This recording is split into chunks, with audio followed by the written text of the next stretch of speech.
Klida, klida, on va twara gbaye. Oh, klida la moye. Klida, klida, on va twara gbaye. Klida la moye. Klida, klida, on va twara gbaye. Oh, klida la moye. Klida, klida, on va twara gbaye. Klida la moye. Klida, klida, on va twara gbaye. Oh, klida la moye.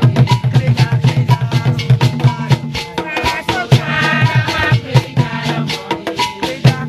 va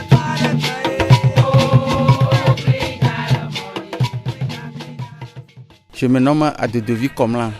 Je suis un ancien forestier à la retraite actuellement et je travaille à la pépinière régionale de l'environnement actuellement. Parlez-nous de l'initiative que vous avez entreprise.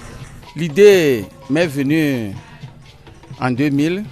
D'abord, étant enfant, j'ai vu avec mes yeux d'enfant que à Tchévier, il y avait un emplacement dans le marché qu'on appelle Népibomé. Et cela n'existe plus. À quoi cela est dû? Parce que les gens ne s'intéressent plus aux palmiers. Et ma mère même fait de l'huile palmiste. J'ai pensé, j'ai vu ça avec mes collègues, notamment M. Honiglo, l'ancien maire qui est décédé, et puis M. Hogno qui est décédé, M. Legba qui est actuellement là. Bon, on a passé ça ensemble. On a mené le projet au niveau de l'ambassade de Chine qui nous a découragé que l'huile veut les anarcades. On est revenu, on est en train de penser à ça quand M. Honiglo est mort. Peu de temps après, M. Hogno aussi est mort. Ça a insisté mon envie de continuer et honorer leur mémoire. D'après plusieurs expériences, je vais par-ci, par-là, au Ghana, en Côte d'Ivoire, pour voir au Bénin, pour voir comment eux aussi font ça. Et après, j'ai réussi à le faire. Bref, c'est ça, hein. C'est l'historique. Et comment vous s'en sortez avec toutes ces péripéties que vous avez vécues? Aujourd'hui, vous avez des jeunes plants qui poussent et qui sont très jolis à voir. Comment vous en êtes sortis? Ici, les plants sont subventionnés par un ONG qu'on appelle CODEA, Coopération pour le développement artisanal. C'est eux, en 1983, quand nous avons lancé la reprise de la filière palmier à huile, nous avons fait un séminaire à l'hôtel Saint-Georges. Ils étaient venus, ils m'ont remarqué et je suis devenu leur coordinateur. Donc c'est eux qui nous donnent un peu de coup de main pour la production de ces plants. Donc en principe, les plants là sont vendus à 1000 francs. Mais eux, ils paient 50% et la population aussi paie 50%. Revenons un peu en arrière, vous qui avez été forestier, au lieu d'avoir d'autres visions, vous avez opté pour les palmiers. Pourquoi? Bon, vous voyez, le palmier, moi, je l'appelle l'or rouge. Les gens disaient que le palmier, ça, ceci, ça, cela, ça, ceci, ça, cela. Mais si vous allez sur l'internet et que vous voyez les bienfaits ou bien les qualités du palmier, vous ne pouvez pas dormir sur ça. Si vous avez la vocation de pépinière, tu ne peux pas laisser le palmier. Tu ne peux pas laisser le palmier. Donc, voyant ce que le palmier donne, tout ça m'a motivé. Moi, ma maman fait des ennemis. C'est avec ça qu'elle nous a envoyés à l'école. Et quand je vois que les palmiers disparaissent, je dis non, il faut faire quelque chose. Actuellement, avec CODEA, les souffrances que nos mamans endurent en pilant avec le pilon, tout ça là, nous avons des machines que quand tu plantes au moins 4 hectares, tu as la machine et tu traites l'huile dans ta plantation. Au lieu de, on dit que alors que n'est pas là, c'est pourquoi nous on ne veut plus planter le palmier. Maintenant l'usine sera dans ton champ. Tu vas bénéficier de l'huile. Tu vas bénéficier de l'huile palmiste. Tu vas bénéficier de pelébé. Tu vas bénéficier de Neturo. Tout ça là, c'est pour toi seul. Et tu vas dire que tu souffres encore. Tu ne peux pas dire que tu souffres encore, à moins que toi-même tu es paresseux. Seulement, ce que je dis, le palmier, c'est une plante qui nourrit beaucoup de personnes. Ce n'est pas comme le teck, le kaya, tout ça là. Quand tu plantes, tu t'en vas dormir et puis après tu viens couper. Non. Mais le palmier, quand tu plantes ça, il y a des gens qui vont entretenir les gens pour récolter Les gens qui vont préparer l'huile, avec ton huile, les gens vont préparer du savon. Il faut voir la filière que tu nourris. C'est ça qui m'a donné le courage de continuer à le faire. Je ne suis pas arrivé même au quart de ce que j'ai pensé. Je prie Dieu qu'il me prête vie. Et s'il me prête vie, je ferai plus encore. Et aujourd'hui, avec tout ce que vous avez, nous savons que vous faites beaucoup de choses ici. Quelles sont les difficultés que vous rencontrez? Bon, les difficultés sont multiples. D'abord financières. Difficultés financières parce que j'étais ici quand Wagès est venu, qui veut me prêter de l'argent. J'ai dit combien tu vas me prêter? Il dit 300 000. Alors que ce que je fais ici, ce n'est pas chiffre d'affaires même, ce n'est pas 300 000. Il dit non, si c'est 4 millions, là j'accepte. On dit d'amener ceci, d'amener ceci, d'amener cela, d'amener cela. Je dis, ah. Donc ça n'a qu'à rester comme ça. Avec mon maigre salaire, j'ai arrivé à faire le peu que vous voyez. Mais je crois que ça là, ça peut faire une partie de la préfecture du Zior. Maintenant, comment vous procédez? Est-ce que vous achetez les graines? Il y a deux options. Vous allez au Ghana ou bien en Côte d'Ivoire. Les graines sont pré-germées, que nous appelons point blanc. Nous les achetons là-bas, on vient les germer ici, dans les petits pots de pure water. Après, on enlève ça et on met ça dans les grands pots que vous voyez ici. Donc, c'est les difficultés que nous raconterons, difficultés financières. Secondo, l'emplacement. Où est-ce qu'on va faire ça? Ici, c'est grâce, bon, je ne vais pas appeler son nom, c'est grâce à quelqu'un qu'on a cet emplacement, que nous sommes en train de bricoler un peu ici, de faire un peu ici. Les animaux nous gênent. Il faut clôturer ça. Je pense clôturer ça avec du grillage. Vous voyez en bas là-bas, c'est les poules qui ont enlevé tout ça là. Sinon, ça devait avoir le même taille qu'ici. Mais tu ne peux rien. C'est ça. Et comment vous faites la surveillance de ce cadre? Est-ce que vous restez ici ou bien vous avez quelqu'un qui vous le fait? Non. Vous voyez, les gens de chez vous ne sont pas si voleurs comme ça. Hein.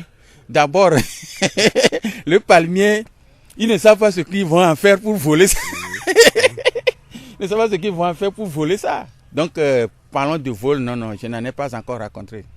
Alors, aujourd'hui, la jeunesse qui attend toujours qu'il y ait des concours pour l'entrée à l'administration, à la fonction publique. Mais vous avez choisi, vous, une fois sorti de cette administration publique, de vouloir s'essayer un peu à l'entrepreneuriat privé. Qu'est-ce que vous leur dites? Bon, au fait, pour leur dire la vérité, mon salaire ne m'a pas aidé à envoyer mes enfants à l'école. C'est cette pépinière qui m'a aidé. Parce que, avec les palmiers là, c'est un peu plus à mon salaire. Peut-être le salaire c'est pour le manger, faire, mais ceci là, ça m'a beaucoup aidé. Je voyais la télé la fois passée en Chine, les gens qui sont sortis des écoles d'agriculture ou bien de certaines formations refusent de venir travailler en ville.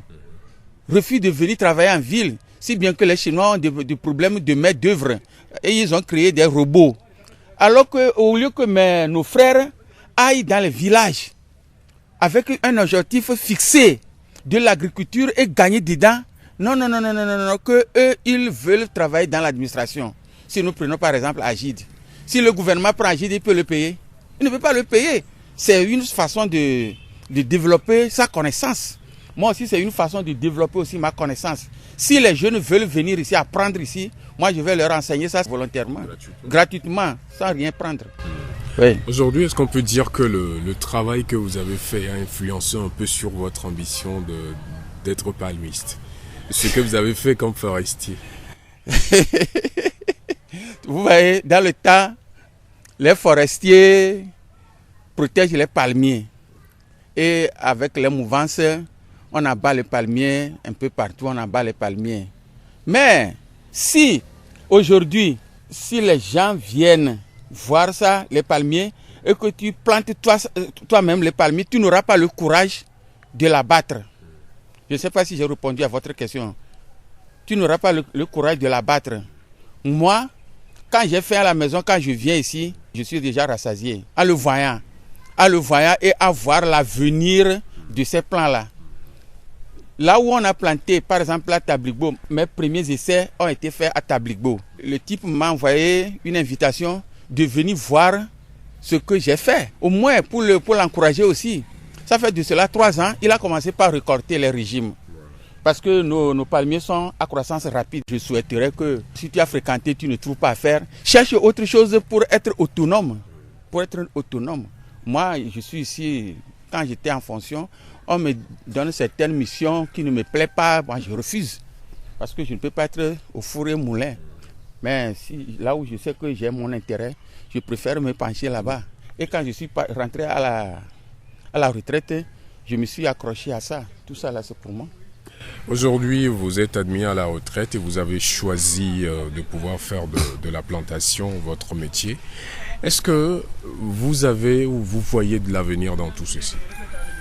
L'avenir, mon avenir ou bien l'avenir de... L'avenir de ce que vous faites.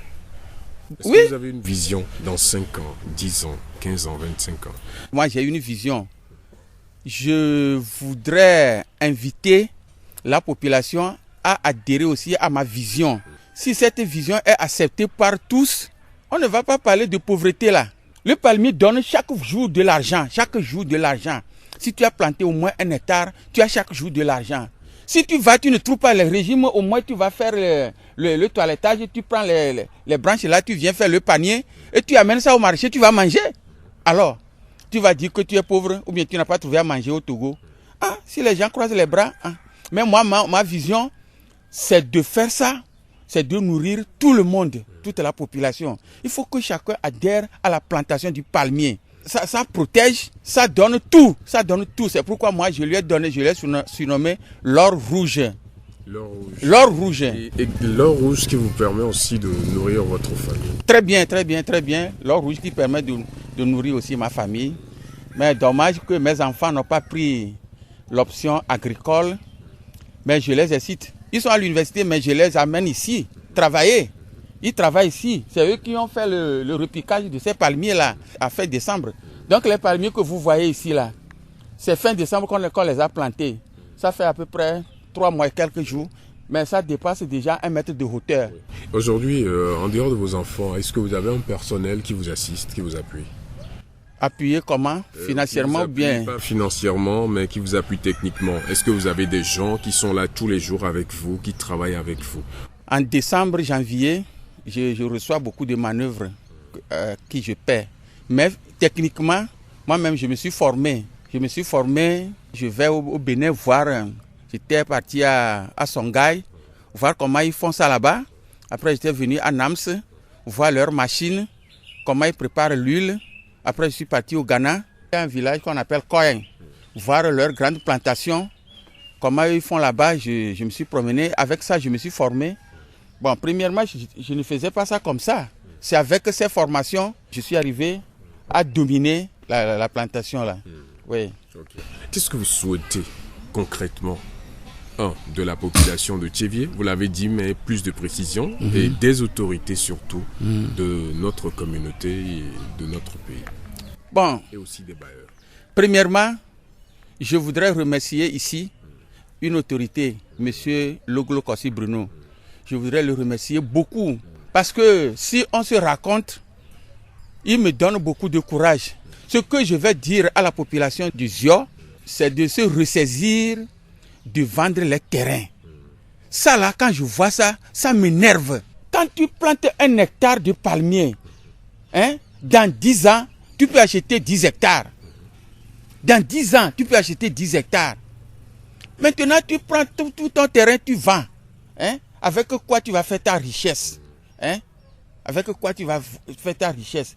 Quand je me promène pour faire des suivis, les gens ont vendu des terrains sur lesquels ils ont planté les palmiers et ils deviennent métayers encore sur son propre terrain.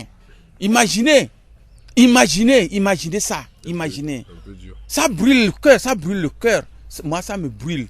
Moi, je vais dire à la population de se ressaisir. Les gens vendent jusqu'à 200 hectares, 400 hectares, 500 hectares. Alors que la terre est une richesse. C'est ce que moi, je peux leur dire. Et qu'est-ce que vous attendez des autorités, surtout des bailleurs? Bon. Un appui technique ou financier? Un appui technique, oui, parce qu'on ne finit pas d'apprendre. Et un appui financier aussi, ça serait le bienvenu plutôt.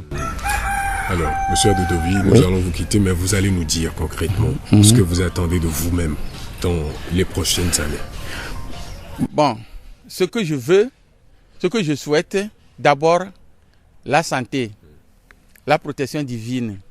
Que Dieu me donne la sagesse et une vision plus lointaine de faire plus que ce que je fais aujourd'hui. C'est ce que je veux. Je voudrais voir que d'ici 10 ans, que quand je passe la préfecture du Sior, soit remplie de palmiers sélectionnés, bien plantés. Tout quand je vais au Ghana, par exemple, à Kéré, même dans la ville de Kéré, tous les allées secondaires sont presque plantées de palmiers. Et c'est très joli à voir. C'est ce que je souhaite pour moi et pour la population aussi. Et qu'est-ce que vous attendez de l'agriculture togolaise? L'agriculture togolaise, je leur souhaite une promotion. Simplement, c'est ce que je peux dire. Je souhaite une promotion à l'agriculture togolaise. Et je souhaite aussi que l'agriculture soit diversifiée. Il ne faut pas qu'on se cantonne sur les cultures vivrières seulement. Il faut qu'on se cantonne aussi sur les cultures pérennes qui va générer des emplois aux jeunes. C'est ça que moi je souhaite.